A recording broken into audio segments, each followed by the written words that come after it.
Hello, everyone, and welcome again to Blogging Theology. And today I am delighted to talk to Dr. Rahim Acar. You're most welcome, sir. Assalamu alaikum. Wa alaikum salam, Paul. Thank you very much for inviting me and talking about, giving an opportunity to talk about the book. Thank you. No, it's a great honor to have you. Thank you. And for those who don't know, Dr. Rahim is a professor of philosophy of religion at Marmara University's Faculty of Theology in Istanbul. He completed his PhD at Harvard University and has published widely in both English and in Turkish. And I'll link to his biography below so you can see other works that he has written.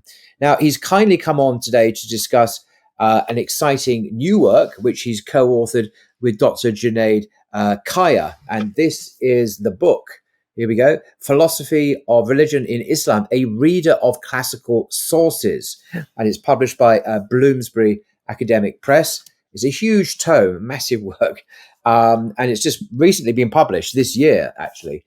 And I just want to read, if I may, one of the recommendations or reviews on the back of this book.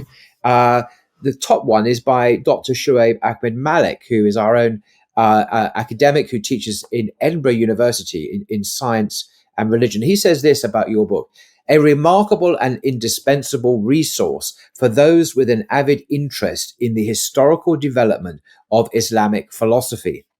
By meticulously compiling and translating key texts from medieval Islamic scholars, many of which are being made available in English for the first time, this work provides an unparalleled window into the rich intellectual traditions that shaped Islamic thought during the classical period.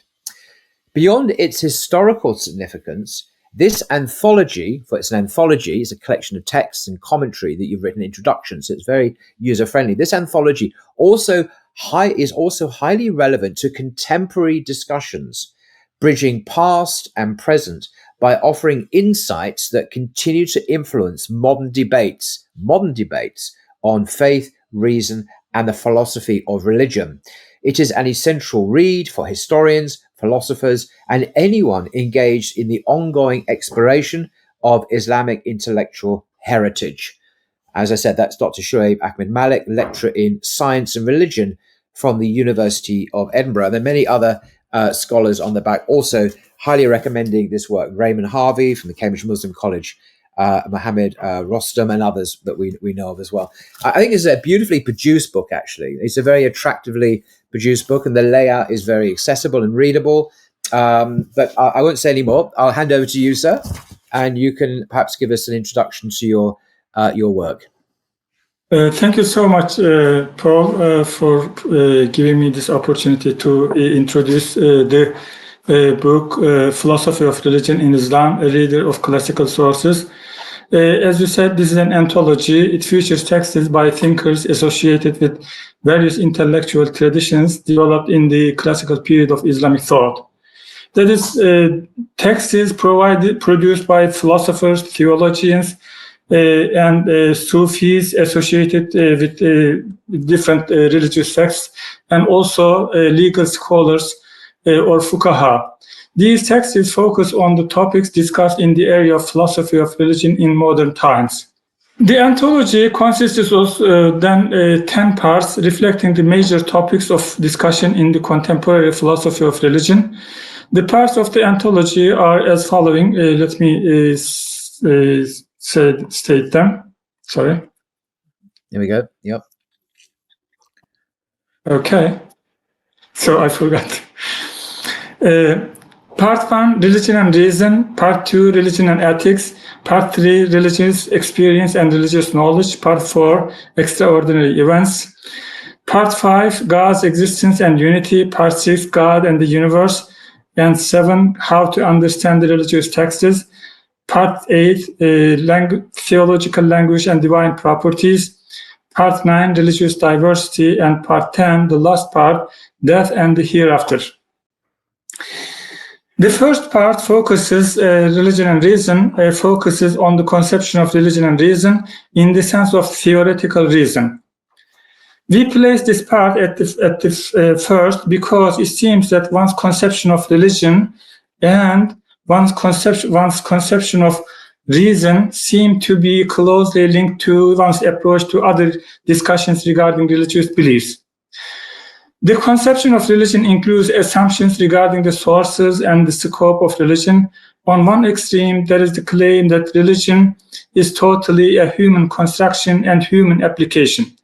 On the other hand, the extreme, everything that is related to religion is taken as the work of God or through religious authority. So we can ask the following question at this point. Can we clearly distinguish the divine elements and human ingredients in religious beliefs, norms, and institutions? What exactly is the function of human reason in understanding and evaluating the religious teachings taught by a religious authority? The exploration of the relationship between religion and reason involves scrutinizing the source of religious beliefs, their rational evaluation and justification, and their connection to the accumulated body of philosophical and scientific theories. Hence, the texts included in this part present answers given by medieval Muslim scholars to these questions. Can I just pause it just to say that the text that you then under the part on the section religion and reason, part 1. Yeah. So you have an introduction, faith and reason, the origin and nature of religion, the relationship between religious teachings and philosophical scientific theories. Very interesting. And then you have the texts, and I won't read them all out, but you've got Al-Ashari, you've got Al-Ghazali, you've got Juwayni, you've got Al-Farabi, Arabi, and Ibn Rushd, and so on. These are the great thinkers of the classical period, and you've got very nice, generous translations, obviously, of their texts in this anthology, a collection of works with introductions to these absolutely seminal texts that have influenced Islamic civilization and the West as well through historically. So, just wanted to share the methodology, what people can expect if they get this book. There are basically texts representing the different positions, like the positions of Ash'arite scholars, Mu'tazilite scholars in case, and philosophers and Sufis, and if it is possible, the position of legal scholars as well. Thank you. So, in the second part, and similarly, religion and ethics, we included texts focusing on the relation of ethics and morality to religion. Ethics, in a sense, can be,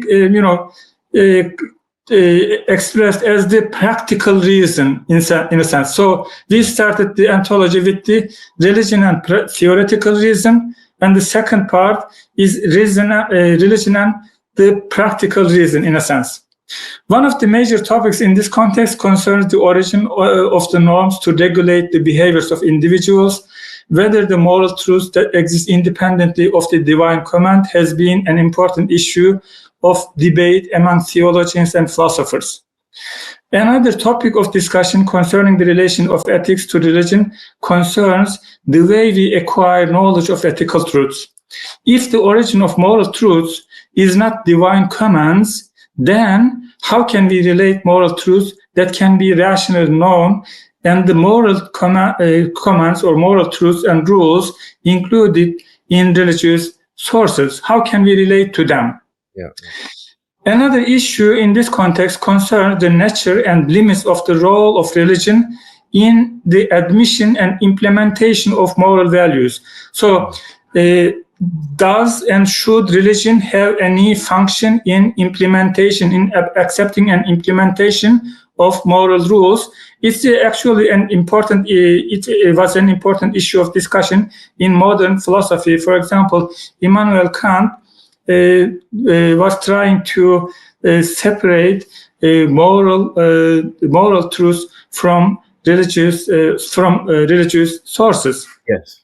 So a true morality must be somehow independent of any other authority. He was basically implying the categorical imperative.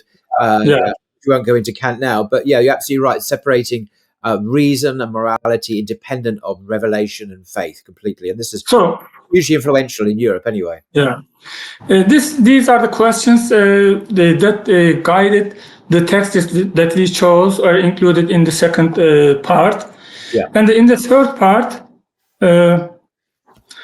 religious experience and religious knowledge. This is actually an important part. In all religions, basically, there must be some kind of authority, and the religious authority somehow based on some kind of claim about religious experience. So, with regard to religious knowledge and religious authority, one may think that all religious knowledge ultimately depends on the experience of something beyond nature. Religious experience is an important issue regarding the establishment of the religion, as well as religious life in accordance within a religious environment. Given the fact that religious experience is important for the believers and religious experience claims cannot be verified, it is quite important to carefully reflect and make sense of religious experience claims before reacting to them.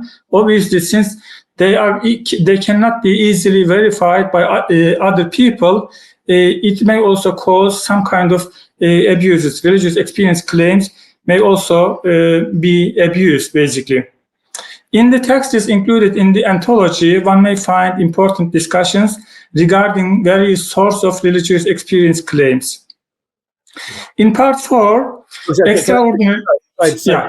About part 3 again. So again, in the book in question, this one here, The Philosophy of Religion and Islam. So in part 3, religious experience and knowledge, so you have your own introduction, sort of academic introduction, and then you have the text. This is an anthology, as we said. You have Maturidi's work, sources of knowledge and the necessity of the Prophet. You have Al-Farabi, Ibn Sina, two texts by him, Al-Ghazali, Razi, and so on. And these are really weighty classical texts. So you can read them in translation, often for the first time in English as well. This is one of the really important aspects of this book, this new anthology you've created. So so I just wanted to share, if I may, as we go through these various sections, parts, if I could just mention then, if you don't, some of the writers, some of the texts that you have translated into English, because I think it's so important that we read them and are enriched by the tradition, but also learn how to apply some of these principles and maxims and perspectives into our modern context in science and faith and the other issues that confront us in today's world as well. Thank you very much for supplying for the information regarding the texts. Thank you so much. So, in part 4, extraordinary events, we collected texts on the extraordinary events as acts confirming that one is supported by God. This is the general idea. In the contemporary philosophy of religion, all extraordinary events are usually discussed under the name miracle. In the Islamic religious tradition, however, extraordinary events are divided into 3 with respect to their religious importance. 1, the extraordinary events that are driven by a prophet or occur at the hands of that prophet. They are called mu'jiza, which means something that confirms the inability of the audience or the people before the person who claims who works out this mu'jiza. However, there are also extraordinary events worked out by ordinary believers who do not have any claim to establish a religion or whatever. These cases are called karama or blessings. These indicate God's approval of the life lived by this person and God's generosity towards him or her. There are also cases of extraordinary events that are devoid of any religious importance. These are classified as magic or sorcery. One of the problems regarding the extraordinary events concerns their possibility. If we grant that there is an order in the natural world, then how can we accept that some events contrary to the natural order take place in the natural world? Since followers of monotheistic religions believe in the existence of a God who transcends the material realm and who controls the functioning of the whole universe, the possibility of extraordinary events may be easily granted. However, one should bear in the mind that in the Islamic religious tradition, miracles are first and foremost considered as evidence of the truthfulness of a person claiming to be a messenger of God. In this regard, it is essential for a believer to rationally justify the possibility of miracles in general when confronted by non-believers in God as taught in Islam and monotheistic religion. The second problem involves distinguishing between events that demonstrate God's support for a person as evidence of his prophethood and events that merely indicate God's love and support for an ordinary believer. Granting that extraordinary events happen, the third problem concerns distinguishing between extraordinary events with religious importance and those that do not have any religious importance. Oh, of course, I mean, in today's world, belief in magic or sorcery does not seem to be a very common idea among people. But when it comes to miracles, reports of miracles in religious texts, these are accepted in some way by followers of monotheistic religions, and there must be an explanation. And this was, as I said, an important issue for medieval Muslim scholars as well, because before them, they had like different religious communities, and they had to prove that the prophet or prophets in general would work out extraordinary events. Yeah. So yeah. No, so just some. Thank you. So again, in this part 4, you have your own introductions on miracles and so on and magic, and then you have the texts themselves. So you have Juwayni on prophetic miracles and their conditions and proofs for the saintly marvels. That's one title there. Ibn Hazm, his work called Miracle as the Evidence of Prophethood and its Differences from Magic and Prophecy. And then you have texts by Al-Ghazali, Ibn Rushd, Ibn Sina, and Al-Arabi as well. His work is called Extraordinary Events, Miracles, Blessings, and Magic, making clear distinctions between those three. So very interesting text that you're sharing. Again, some of these for the first time in English, but all very accessible and for us to read today in one anthology. So anyway, thank you. Thank you. Part 5 focuses on God's existence and unity, and it features texts that concern proving the existence and unity of God. This is the essential belief in Islam, the unity of God, and certainly there are various arguments developed or used by thinkers in the classical period of Islamic thought. These arguments, formulated by Muslim thinkers to prove the existence of God, may be considered as earlier versions of some of the contemporary arguments thereof. Ibn Sina's argument based on the distinction between possible and necessary being, for example, was adopted by later scholars in the Muslim world as well as in the Western world. For example, we may mention Thomas Aquinas and Leibniz.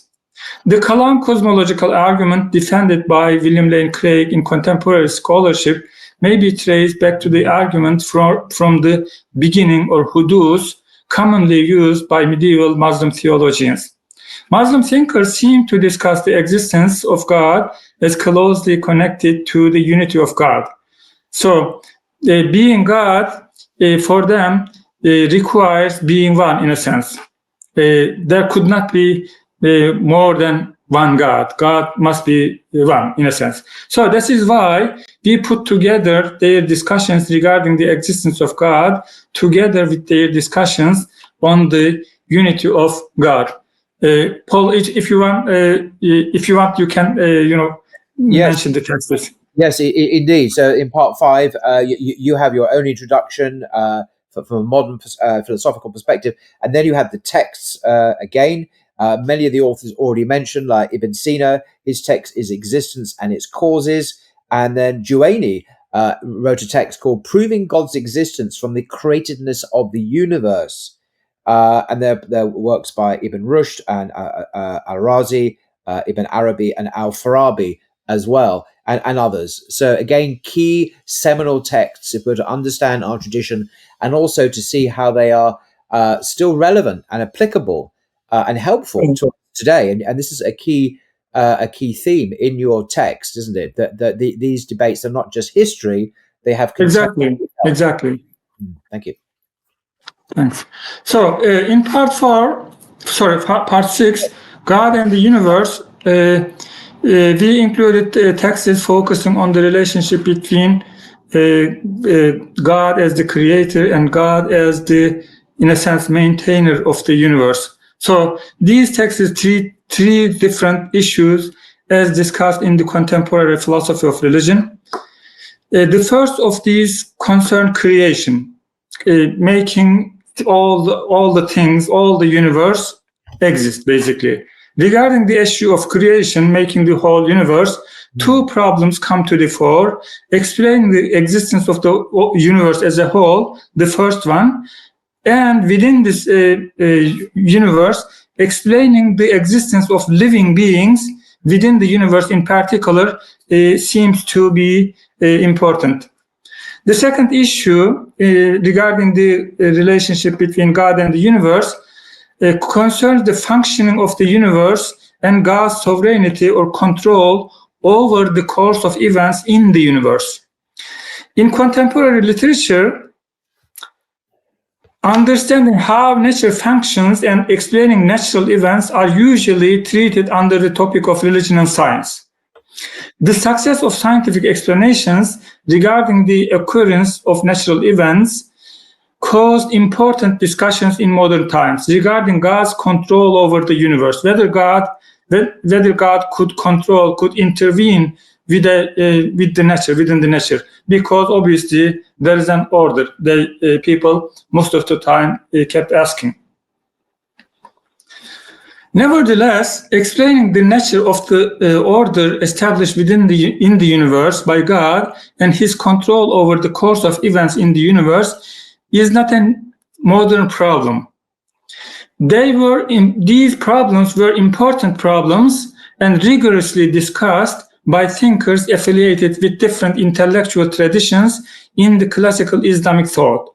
In fact, all groups like Sufis, philosophers, and Mutakallimun, theologians, different theological groups,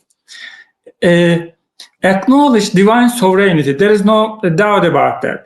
All groups acknowledge divine sovereignty, but they were engaged in intense debates about which paradigm effectively guaranteed divine sovereignty over the course of the universe.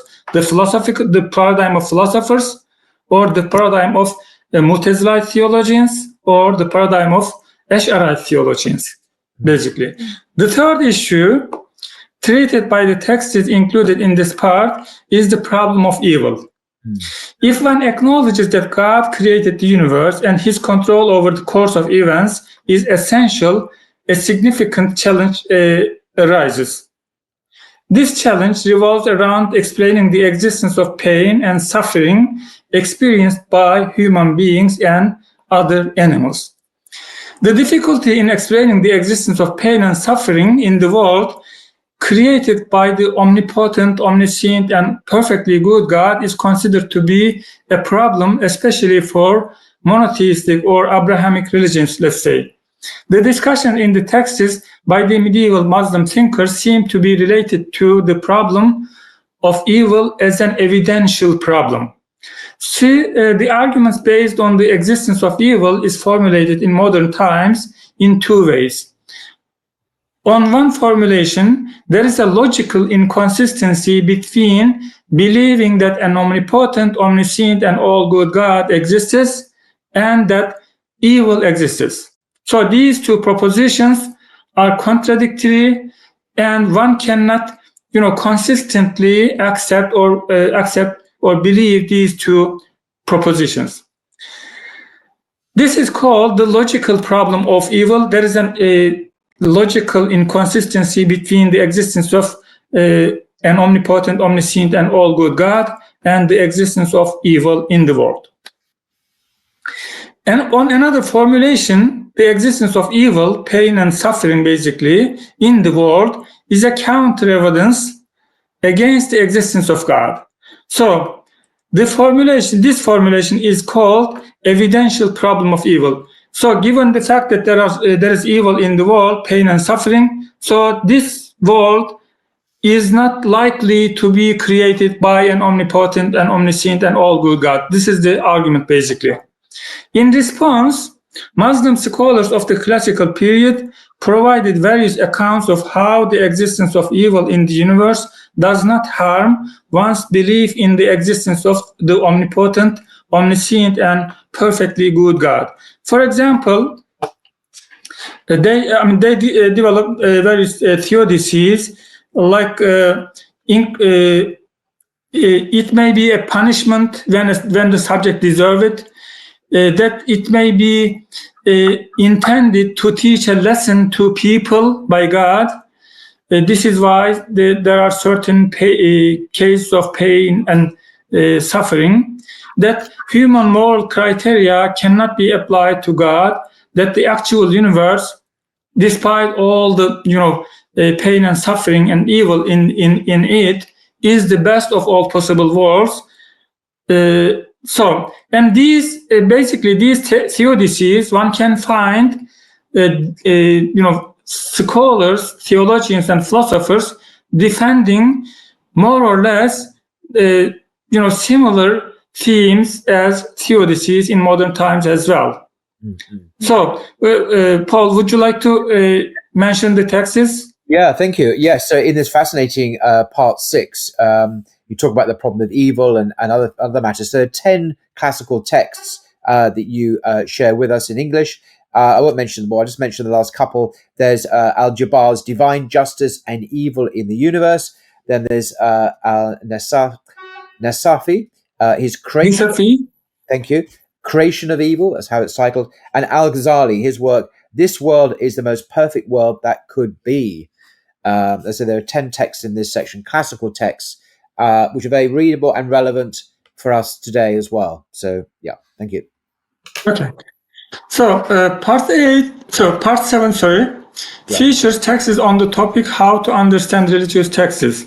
The questions addressed in this part are not typically treated in a separate part in contemporary studies within the philosophy of religion. Instead, they are often integrated into different topics such as divine action, miracles, and religion and science. However, it seems a good idea to put together texts that specifically discuss the proper way to understand religious texts, given the fact that in the Islamic religious tradition, the religious texts, nas or nusus, are considered to be the ultimate religious authority. After the Prophet Muhammad (salam), Muslims believe that there is no individual to establish or define religion or to declare the requirements of religion on his or her own. Rather, guidance is sought solely from texts, at least in principle. While it is humans who comprehend the content of texts, the determination of true religious beliefs, understanding of what God commands or prohibits, must ultimately be grounded in these texts. This is why, after Prophet Muhammad (salam), from the early years of the history of Muslim people onward, proper understanding of religious texts has been a problem, has been an issue of debate, causing harsh debates among scholars. So far, so good. Would you like to mention? I will go through them all, but there are about 7 texts in this particular section. After your own introductory essays, you have Al-Farabi, for example, The Expression of Truth, the Language of Religion and the Language of Philosophy. You have another text by Al-Ghazali, Ibn Rushd, Al-Shafi. Is he the founder of the Shafi school? Understanding the Divine Will, Perspective on Human Obligations, and so on. So this shades into modern issues of hermeneutics, interpretation, and language, and so on. Again, very modern, essentially a very modern question as well. Yeah, absolutely. So, the text is collected in Part 8 under the title Theological Language and Divine Properties, address questions which we are more familiar with in modern discussion in the philosophy of religion. In the contemporary philosophy of religion, one may find a good amount of discussion about the meaning and nature of theological language, taking into account God's difference from creation, God's transcendence. The nature of the talk about God, the properties that can be properly predicated of God, was a serious issue of debate for the intellectual traditions in the classical period of Islamic thought as well. One may follow traces of the issue through the debates among rivaling theological schools, as well as the criticism raised against the views of philosophers or falasifa, the so-called, classified under the rubric of falasifa, as I said.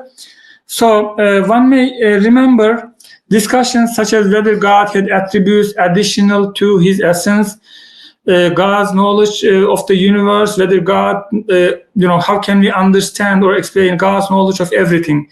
Could God know particulars and things like that? Whether God knows particulars, and also the nature of divine will, is the divine will something like our will?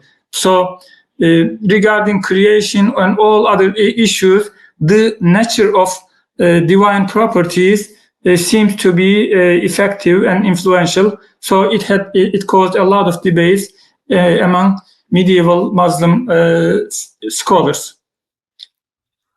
So we included in the section texts representing various intellectual traditions, divergent positions regarding the nature of theological language. Yeah, and I noticed you, perhaps for the only time in your anthology, you actually quote from Ibn Taymiyyah, the Salafist approach to divine names and attributes. Yeah. So I noticed you have a ponderance of other schools, but Ibn Taymiyyah gets a look in there, and obviously has a different view from, say, the Asharites when it comes to the divine attributes or divine names. So there's about a dozen texts there, familiar names, Ghazali, Maturidi, and so on. I won't go through them all, but it's a very interesting selection of texts, I must say. Thanks. No, thank you. So the text is included in Part 9, concerned religious diversity. Religious diversity appears to have been a persistent reality throughout the documented history of humanity. Of course, according to religious teaching, the first human beings, all humanity basically have one, origin, Adam and Eve. But the documented history of humanity does not reach the forefathers of humanity, basically. Embracing a particular religion often entails, given this diversity, and entails an awareness of other religions with alternative teachings. However, discussions on religious diversity seem to have been important, particular or gained in prominence, particularly during the 20th century. One may expect that these discussions may become more and more challenging for devout people, along with the process of globalization. In classifying approaches to religious diversity, two key questions are considered. Which religious beliefs are true, and who will attain salvation after death? The answers provided to these questions may be classified in a narrower sense as religious exclusivism, religious inclusivism, and religious pluralism. One can find various explanations exemplifying all three categories in the works of thinkers belonging to the classical period of Islamic thought. Although, this classification is a modern classification, but still the works of medieval Muslim scholars can be associated or can be related to these categories. It seems that among theologians of various schools, religious exclusivism was the common position. As opposed to this, thinkers classified either as philosophers or Sufis defended ideas that may be put under the category of religious inclusivism and at times under the category of religious pluralism. Some scholars interpret certain texts and this position of a certain scholar as inclusivism, and other scholars may interpret the position of that scholar as pluralism. So there are different interpretations, basically. So carry on. As opposed to this, thinkers classified as philosophers, as I said, and Sufis may be associated with inclusivism and pluralism. However, one should keep in mind that the theories provided in the texts included in this anthology may not match up exactly with the contemporary discussions. As such, it can be said that these texts contain different approaches that will enrich the understanding of religious diversity as well. Yeah, go ahead, if you want to. Yeah, so you have about 7 texts here after some contemporary introductions by yourselves. One of them is interesting, Al-Farabi. He's writing over 1,000 years ago, and the text is called Between Religious Pluralism and Religious Inclusivism.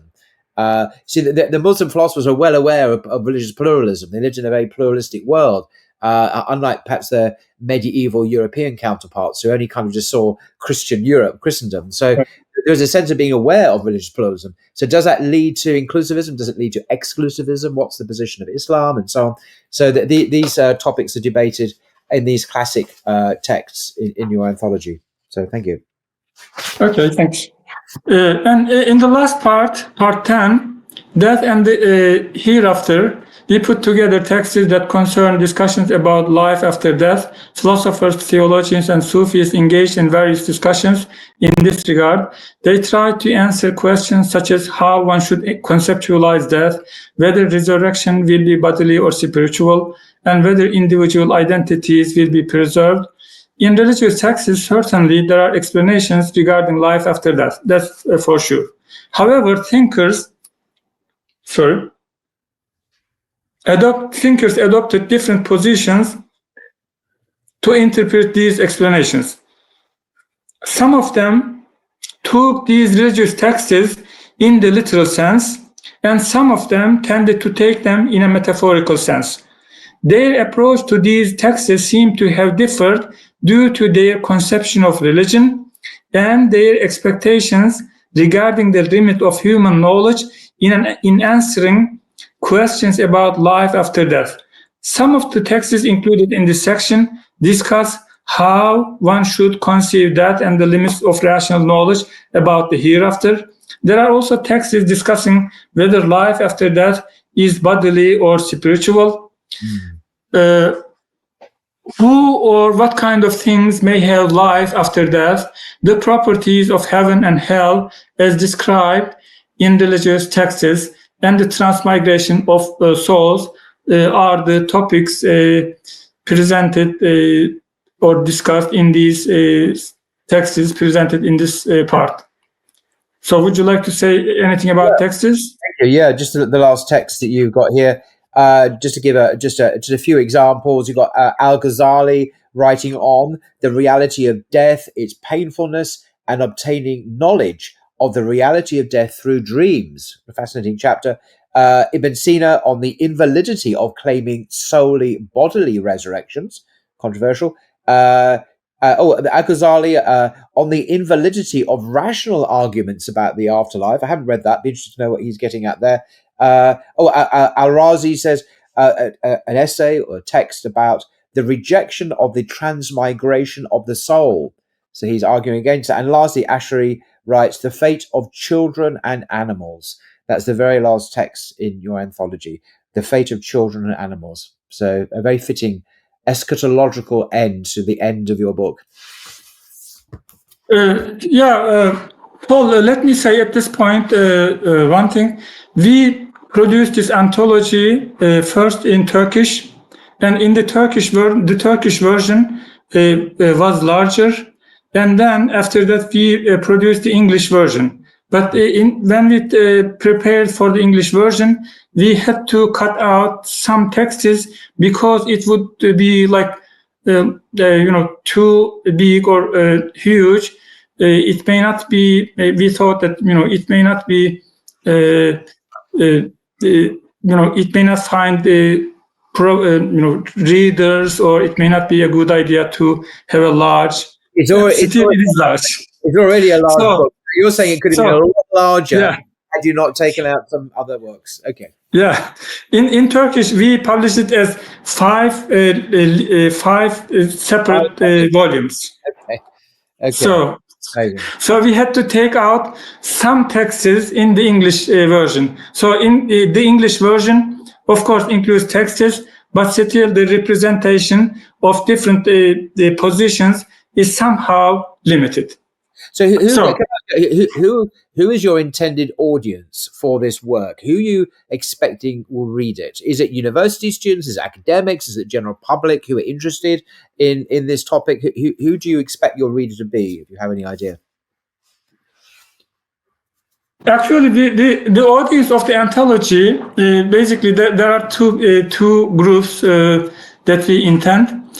One, it may be used by Muslims who want to investigate how Muslim scholars worked out explanations regarding the nature and justification of certain religious beliefs. So a Muslim living today as a Muslim wants to, in a sense, get benefit from the experience, from the scholarship of previous generations. So for Muslims.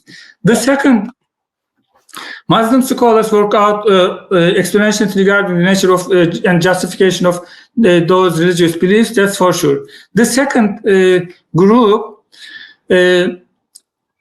is the university students, basically. No matter whether this person is affiliated with Islam or not. So we also wanted to provide the study material which may be used at undergraduate and graduate level courses. Thus, we provided a collection of primary sources by medieval Muslim scholars concerning major discussions about the nature and justification of religious beliefs. As such, the anthology provides study material not only for Muslims, but for anyone who is interested in philosophical discussions concerning religious beliefs. And we intended to make this anthology to be useful for contemporary Muslims, as I said. Just a moment. Let me. Okay. To help Muslims to connect to the heritage of medieval Muslim thought, as I said, one may ask at this point whether the theories and explanations produced by medieval scholars be useful to Muslims living in the 21st century. The theories, explanations expressed through the texts that we included in the anthology concern religious beliefs that were accepted by medieval Muslims as well as contemporary Muslims. Obviously, a Muslim, should accept what is included in the essential religious texts, nusus. And those beliefs are accepted by medieval people as well. And those religious beliefs provide answers to human existential questions that occupy human beings, no matter when and where they live. One of these questions demand an explanation regarding our existence. Why do we exist? And you can find, explanation in religious texts, and also you can find theological, the theories of philosophers and theologians and Sufis to interpret those religious texts. And the texts that we included in this anthology basically are the texts produced by Muslim scholars explaining what the religious teachings could be or how they could be understood. So can you say it's interesting that in the West, anyway, I don't know about the rest of the world, we don't normally have to provide justifications or reasons for studying Plato's Republic, for example, or the dialogues of Socrates. These were written 2,500 years ago, literally. The works of Aristotle, the Nicomachean Ethics, for example. No one thinks, oh, well, these are written thousands of years ago. Why are we bothering? They are seen as classics. They are seen as evergreen, ever relevant.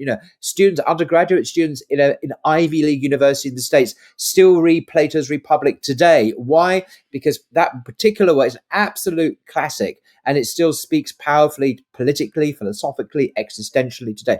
But it's interesting how we have to provide justifications for reading Al-Farabi or Ghazali or whatever from 1,000 years ago, whereas these texts are also extremely seminal. They have a huge influence and still speak powerfully to us today. So I think there's some texts, some much more ancient texts, get a free pass to why should we read them, and other texts we have to argue why they're still relevant, even though they speak, as you wrote, to the same existential questions, as you say, from the same religious sources, the Quran and the Sunnah. You see, so they are of course still relevant today. But I'm just pointing out this kind of slight double standards going on there. See, as you say, it's kind of complicated. There are certain scholars, philosophers, their works, they are considered to be classics, and the fact that they are classics are accepted more or less by people around the world. But when it comes to some other people in let's say non-Western cultures, it may be difficult to justify their position. And also within the Islamic intellectual history, from looking at the issue from a perspective of Muslim, within the Islamic religious history, there are a lot of debates that happened among Muslim scholars in the history. So we somehow need, justification to read the works of all scholars and try to benefit from them as much as possible. So, fair enough. It's a complicated issue. It is. So, religious teachings provide answers, as you said, to these questions, and theological explanations and some philosophical theories also provide or defend certain answers to these questions. Hence, explanations or theories discussed in the selected texts may be useful for Muslims today to properly understand their religious sources. Obviously, in the history, philosophers, theologians, Sufis, legal scholars were trying to make sense of their religious sources, how to understand them, how to implement them in their lives. They were trying to do so. So, a Muslim living in the 21st century may read their work and their discussion just to get benefit from what they try to do, their work, their like books and theories.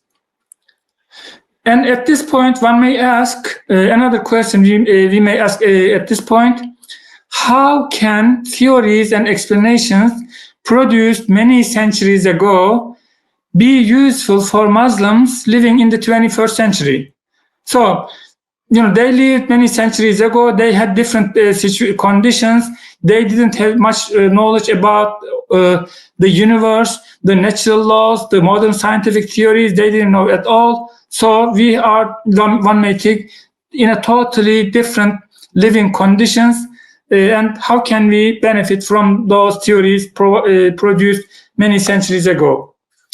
I believe that in order to benefit from the legacy of Islamic thought in the field of philosophy of religion, it is necessary to read this legacy from a philosophical perspective, as opposed to historical perspective, or as opposed to, in a sense, theological perspective. Historical perspective and theological perspectives are important perspectives on their own, but in order for a person to appreciate the answers of those philosophers, those theories, to his own or her own questions, in replying his or her own questions, then he or she must read them, must consider them from a philosophical perspective. So, when I say reading them from a philosophical perspective, I mean reading the theories and explanations by taking their truth, falsity, and their explanatory power into account up against alternative explanations.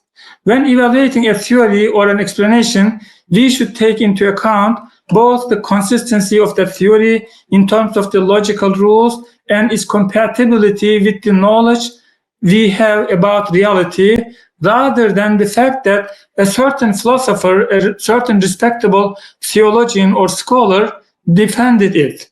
So this is important. We respect all of them, but still, when we, want to benefit from their theories as a person living in the 21st century, we have to carefully evaluate their ideas and theories. Yeah, The introductions. Sorry, if I could go just say in the last part there of your sentence, up against alternative explanations, of course, running parallel to this great tradition, Islamic tradition in philosophy of religion, is of course the Christian tradition, which has its own ways of addressing these existential questions and its own approach to the Bible. I'm thinking of people like Thomas Aquinas or Saint Augustine and others, and even the way that Aristotle has been appropriated in virtue ethics in the contemporary academy associated with certain thinkers in North America. So this is a very lively field in English, usually, at the moment anyway. And it's so important that the Islamic contribution to the philosophy of religion is also understood in the Anglosphere, in Britain and United States, obviously in Turkish as well, and other languages, hopefully, because these aren't separate, distinct traditions only. There is a lot of cross-fertilization going on. Aquinas, as we know, exactly. Aquinas borrowed heavily from Ibn Sina, Ibn Rushd, perhaps even Al-Ghazali to some extent indirectly. So there is a cross-fertilization between civilizations going on. And that also is very important to lessen the otherization of Islam, particularly in the West, where we recognize of Islamic philosophy, Ibn Sina and Ibn Rushd particularly, on the Western tradition, philosophical tradition and theological tradition, through people like Thomas Aquinas, as I mentioned, and others after him, people like Leibniz and so on, as you mentioned already. So this comparison or interrelation or reading those theories produced by Muslim scholars in relation to other or alternative explanations does not only refer to medieval or ancient theories or theories produced by ancient or medieval scholars in other civilizations, but especially the modern theories answering those questions, the same problem, and alternative modern theories and theories, explanations produced by medieval Muslim scholars. So a student should be able to relate and compare those theories. And so this is why we wrote introductions. So the meaning of those introductions, in a sense, was to help students to, match the theories to find the connections. The introductions to major parts and the introductions that we place at the beginning of each text are meant to help the reader to see the connection between classical discussions and modern discussions on one and the same topic. They are meant to highlight the common philosophical ground which is shared by Muslims today, as well as Muslims who lived centuries ago as human beings. If the theories, explanations, and discussions of the medieval Muslim scholars concerning philosophy of religion shall still be functional today, we need to read them in relation to the alternative explanations that are defended today. Reading them in relation to the alternative explanation in our time requires that one should take into account the current state of knowledge about reality and compare them with alternative explanations that have been produced in response to the same questions. At this end of this reading, philosophical reading, one may think that the explanations offered by some medieval Muslim scholars are still the best explanations in concerning certain religious beliefs, the idea of God, the conception of God, etc. Or one may think that it may be necessary to improve or modify the explanations provided by medieval scholars by taking into account well-established contemporary theories and explanations. So, the need for a philosophical reading of the explanations and theories of religious beliefs produced in medieval Islamic thought can also be related to the conditions brought about by globalization. Today, there is a wealth of information in both modern natural sciences and humanities. This accumulated body of knowledge or information was certainly beyond the reach of medieval Muslim scholars and theologians, and Sufis as well. With the process we call globalization, it is clear that people came across more options regarding the answers given to one and the same question in different religious, cultural settings, environments. Moreover, in interpreting the data we have, either religious texts or data from other sources, and in convincing others, the protection or confidence provided by cultural religious boundaries, which was effective in the past, is about to disappear completely by the globalization. In this situation, all of our assumptions, whether they are our religious beliefs or the truth claims we accept in other areas, need to be accounted for on a rational basis. This account should be such that all rational, honest people can respond to it. Otherwise, the beliefs we say we accept will not be valuable enough. So far so good. I mean, this is what I would like to say, and we can. Was that the last slide? Was it? Yeah, it is the last slide, and this is my last words, basically. Right, so this is the book we're talking about, Philosophy of Religion in Islam, a reader of classical sources. And apparently it's a much shorter version of the original in Turkish. I'm not sure that's a good thing or not, but it certainly weighs less anyway. And it's a beautifully produced volume, still very thick, and highly recommended by contemporary, mostly British scholars. There's one in Mexico, but apart from that, they're all UK-based scholars, I think, on the back cover there, recommending it highly for students and instructors alike. A rich resource for students and instructors alike, says Lloyd Strickland, Professor of Philosophy and Intellectual History at Manchester Metropolitan University here in the UK, in England. So I think it is an excellent, this video, the podcast you're doing now is an excellent taster, I think. Hopefully encourage people to get hold of a copy of this as a resource, of course, not necessarily to read it from cover to cover, but to dip into it and discover the jewels in the Islamic tradition, which still speak powerfully to us today. So I think it's an immensely important work. Very happy indeed that you have produced it, and I hope it has a wide readership and is used by students and instructors across the Western English-speaking world. Anyway, so I'll link to it in the description below, so you can get your own copy of it. Do get a copy of it and do spread the word. Do you want to have a final word, sir, before we conclude? Yeah, thank you so much, Paul, for providing me this opportunity to introduce the book and to talk about the themes in the book.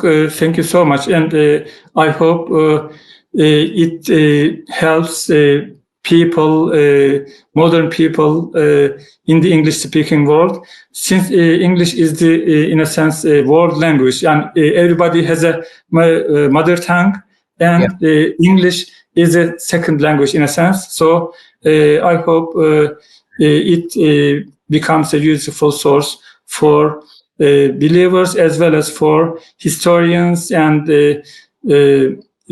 people interested in religious studies. Inshallah. Well, thank you very much, sir, and for your time. A Professor of Philosophy of Religion at Marmara University's Faculty of Theology in Istanbul in Turkey. So thank you very much. Assalamu alaikum to you. Wa alaikum salam.